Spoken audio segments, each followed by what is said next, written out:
Good morning, guys. Hopefully, you guys had a great day yesterday. It was really nice to see you all in the Zoom session. I really miss seeing you guys, hearing you guys' voices, and I'm glad that you guys are all doing well and you guys are staying busy. For those of you that have turned in the Earth Day project already, you guys are doing a great job. I told you it wasn't going to take too long. I especially like those of you that actually uploaded videos of you. That was really cool. So I'm still looking forward to seeing all of it. Remember, it's not due until Friday.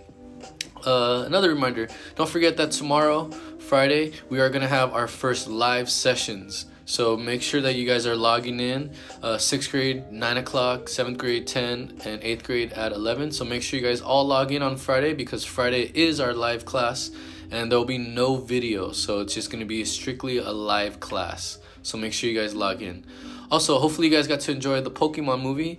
If the link didn't work for you, just try it again. And let me know what you guys think of the movie and how it's better than the new one that they put on Netflix. So hopefully you enjoyed that. Anywho, with that being said, let's go ahead and jump in today's content. Alright, so yesterday we talked about how the kings united the Israelites together in the city of Canaan. And we talked about how King Saul was the first king. He united everybody to start to defend themselves from invaders, but he wasn't really well liked.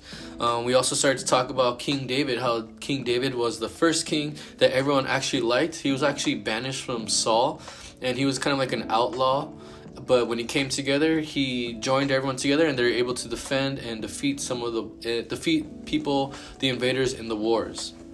And he got full support of everybody. We also talked about King Solomon, how King Solomon, he was David's son, and when he was in charge, he was a strong king, and he actually started to build and beautify the city. And remember, he built the temple, the great temple for God in Jerusalem, and Jerusalem was the new capital for the Israelites. So that's kind of what we talked about yesterday. Today we are going to talk about how the invaders actually took over the Hebrews and how they ruled them for a really long time and what they did. So let's go ahead and review the questions from yesterday and jump into the new content.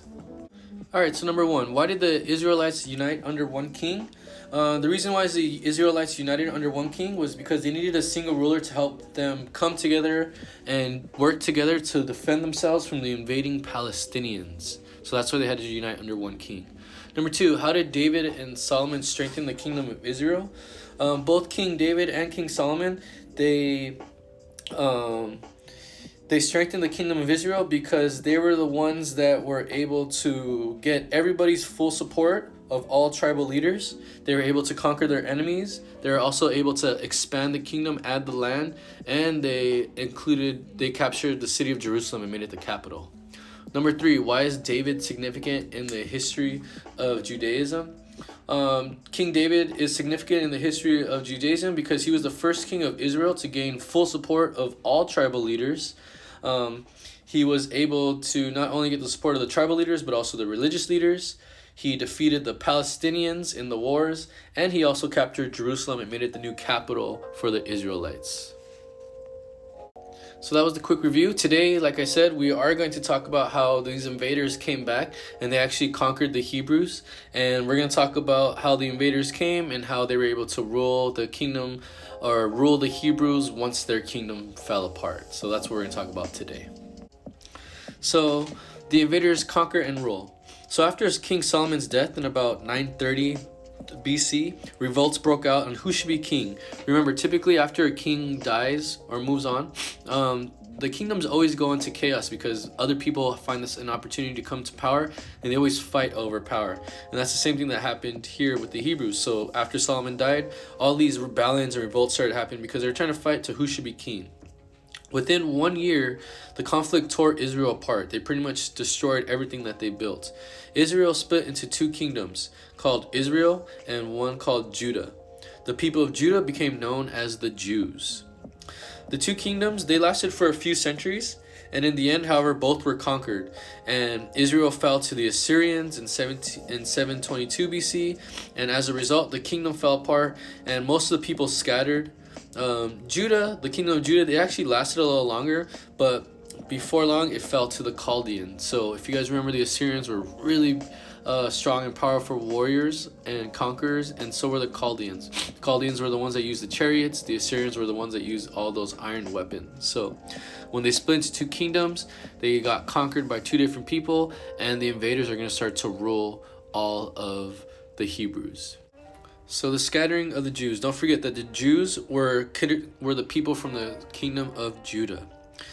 So as the Chaldeans, they captured Jerusalem and destroyed Solomon's temple in 586 BC. They marched thousands of Jews to their capital of Babylon. And when they marched these Jews over there, the reason why they were marching them was because they were going to make them as slaves. They were going to turn them into slaves.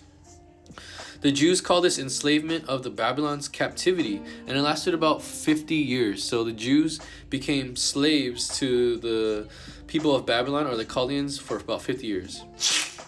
In the year 530 BC, a people called the Persians conquered the Chaldeans and let the Jews return to Jerusalem. Remember, one thing about the Persians and the reason why they were able to build such a huge and powerful empire is that when they conquered people, they still allowed them to practice their rights. And the Persians did the same thing for the Jews. Okay? Instead, they moved to other parts of the empire. So although the Jews were freed, they never went back to Jerusalem. They just stayed in the Persian Empire. So scholars, they call the scattering of the Jews outside of the city of Canaan, they call this the diaspora. So the diaspora was when the Jews, instead of just staying in Jerusalem, they went all over the place. Kind of like how we have migration now. Like people are in their home countries, but they spread out all over the area. It's kind of like a diaspora. But some of the Jews, the rest of the Jews, did return home to Jerusalem. And when they returned home to Jerusalem, they rebuilt Solomon's temple, which became known as the Second Temple, as you see in the picture to the right. The Jews remained Persian subjects, or remained under the rule of the Persians, until about 330 BC, when the Persians were actually conquered by their invaders. And we know who conquered the Persians. It was Alexander the Great and the Macedonians. So a little bit later, a lot of these Jewish people were kind of tired of being ruled by foreign people. So this one Jewish family called the Maccabees, they led a successful revolt in the year 160 BC. So the Maccabees were tired of this, and they wanted to revolt against them being ruled by other people. For about 100 years, the Jews ruled again their own kingdoms, and they were successful and they were happy, so they actually won. Their independence, however, it didn't last that long. In the year 63 BC, the Jews were once again conquered by the Romans. And don't forget, the Romans were the ones that were conquering everyone after Alexander the Great, and this is when the Roman Empire started to build and become some of the most popular and powerful kingdoms.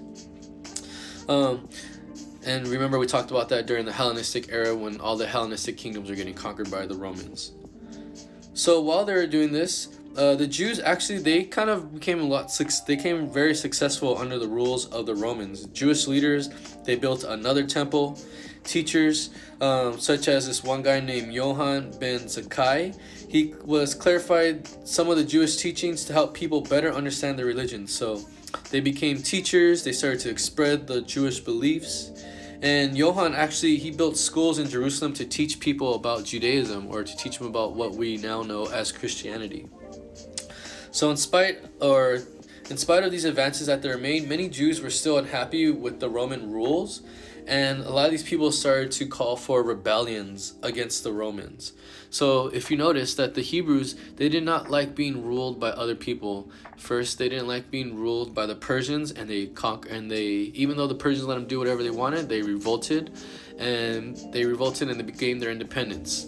Unfortunately, they got conquered again by the Romans. Even though the Romans helped them become successful and find out new things and let them do what they wanted, they still did not like that, and they're still going to try to revolt against the Romans. So as a quick review, we talked about how the invaders conquered and ruled the Hebrews. At first, after Solomon's death, the kingdom broke down into chaos and everyone was fighting over each other. And the kingdom broke out into two kingdoms, one called Israel, and the other one was the kingdom of Judah, and that's where the Jews came from. Both of them were conquered, though. One was conquered by the Assyrians, the other was conquered by the Chaldeans. When the Chaldeans captured the Jewish people, they actually spread the Jews, or they marched them to the city of Babylon and made them all slaves. And the slaves lasted for about 50 years.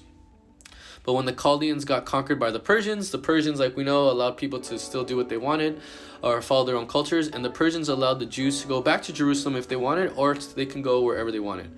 The Jews they did not really go back to Jerusalem. They spread out all over the Persian Empire, and this was called the Jewish diaspora, when they pretty much just scattered and went wherever they wanted. When they did go home, though, they did rebuild Solomon's temple in Jerusalem, and the Jews remained under the Persian Empire. But as soon as the Persians were conquered by Alexander the Great, and they turned into these Hellenistic kingdoms, they were freed, and they were able to do whatever they wanted. But unfortunately, their freedom didn't last long, because then the Romans come in and the Romans take them over.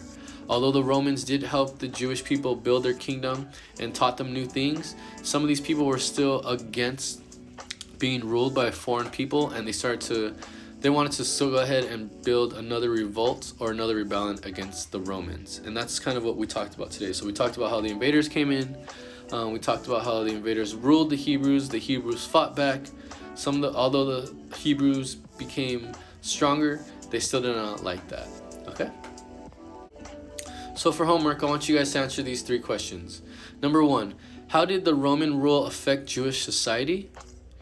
Number 2, what happened during the Babylonian captivity? So what happened when they're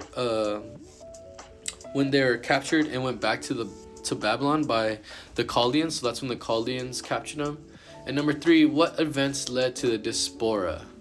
So those are your questions for homework. So that was today's lesson. Very quick, we talked about the invaders and how they started to invade the kingdoms of the Hebrews and what they did to them. If you have any questions, please let me know. I'm here to help you. And don't forget, tomorrow is our live class, so there will be no video. Tomorrow is all live. So I will see you guys all in Zoom tomorrow morning. Have a good day.